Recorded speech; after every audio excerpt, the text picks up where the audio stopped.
ಮಾದೂರು ತಾಲೂಕು ದೊಡ್ಡ ಅರಸಿನಕೆರೆ ಶ್ರೀ ಸಣ್ಣಕಿರಾಯ ಸ್ವಾಮಿ ಬಸವಪ್ಪ ನಿಧನಗೊಂಡ ಹಿನ್ನೆಲೆಯಲ್ಲಿ ಶ್ರೀ ಸಣ್ಣಕಿರಾಯ ಸ್ವಾಮಿ ಅಭಿವೃದ್ಧಿ ಸೇವಾ ಸಮಿತಿ ಟ್ರಸ್ಟ್ ದೇವಾಲಯದ ಆವರಣದಲ್ಲಿ ಹಮ್ಮಿಕೊಂಡಿದ್ದ ಸ್ಮಾರಕ ನಿರ್ಮಾಣಕ್ಕೆ ಕೆಂಗೇರಿ ವಿಶ್ವ ಒಕ್ಕಲಿಗರ ಮಠದ ಪೀಠಾಧ್ಯಕ್ಷರಾದ ಶ್ರೀ ನಿಶ್ಚಲಾನಂದನಾಥ ಸ್ವಾಮೀಜಿಯವರು ಗುದ್ದಲಿ ಪೂಜೆ ನೆರವೇರಿಸಿದರು.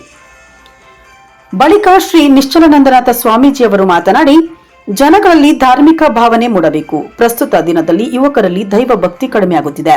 ಹಿರಿಯರು ಗ್ರಾಮಗಳಲ್ಲಿ ದೇವಸ್ಥಾನವನ್ನು ನಿರ್ಮಾಣ ಮಾಡಿದ್ದಾರೆ. ಶ್ರೀ ಸಣ್ಣಕಿರಾಯ ಸ್ವಾಮಿ ಶಕ್ತಿ ಮಹಿಮೆ ಬಹಳ ದೊಡ್ಡದಾಗಿದೆ ಎಂದರು. ಶ್ರೀ ಸಣ್ಣಕಿರಾಯ ಸ್ವಾಮಿ ಬಸವಪ್ಪ ರಾಜ್ಯದಲ್ಲೇ ಗುರುತಿಸಿಕೊಂಡು ದೇವಾಲಯದ ಅಭಿವೃದ್ಧಿಗೆ ಶ್ರಮಿಸಿದೆ. ಗ್ರಾಮದಲ್ಲಿ ಯಾವುದೇ ಗೊಂದಲಗಳು ಇದ್ದರೂ ಅದನ್ನು ಬದಿಗಿಟ್ಟು ದೇವಾಲಯದ ಅಭಿವೃದ್ಧಿಗೆ ಶ್ರಮಿಸಬೇಕೆಂದು ಮನವಿ ಮಾಡಿದರು. ಶ್ರೀ ಸಣ್ಣಕಿರಾಯ ಸ್ವಾಮಿ ಅಭಿವೃದ್ಧಿ ಸೇವಾ ಸಮಿತಿ ಟ್ರಸ್ಟ್ ಅಧ್ಯಕ್ಷ ಜಯಪ್ರಕಾಶ್ ಗೌಡ ಅವರು ಈ ಸಂದರ್ಭದಲ್ಲಿ ಮಾತನಾಡಿ, ಕಳೆದ 2024ರ ಮಾರ್ಚ್ 18ರಂದು ದೇವರ ಬಸವಪ್ಪ ನಿಧನಗೊಂಡಿದ್ದ ಹಿನ್ನೆಲೆಯಲ್ಲಿ ದೇವಸ್ಥಾನದ ಆವರಣದಲ್ಲಿ ಶ್ರೀ ಸಣ್ಣಕಿರಾಯ ಸ್ವಾಮಿ ಅಭಿವೃದ್ಧಿ ಸೇವಾ ಸಮಿತಿ ಟ್ರಸ್ಟ್ ವತಿಯಿಂದ ಸ್ಮಾರಕ ನಿರ್ಮಾಣ ಮಾಡಲು ಮುಂದಾಗಿದ್ದೇವೆಂದು ಸೋಮವಾರ ಸಂಜೆ 5 ಗಂಟೆಯಲ್ಲಿ ತಿಳಿಸಿದರು. ಈ ವೇಳೆ ಟ್ರಸ್ಟ್ನ ವತಿಯಿಂದ ನಿಶ್ಚಲಾನಂದನಾಥ ಸ್ವಾಮೀಜಿಯವರನ್ನು ಅಭಿನಂದಿಸಿ ಗೌರವಿಸಲಾಯಿತು.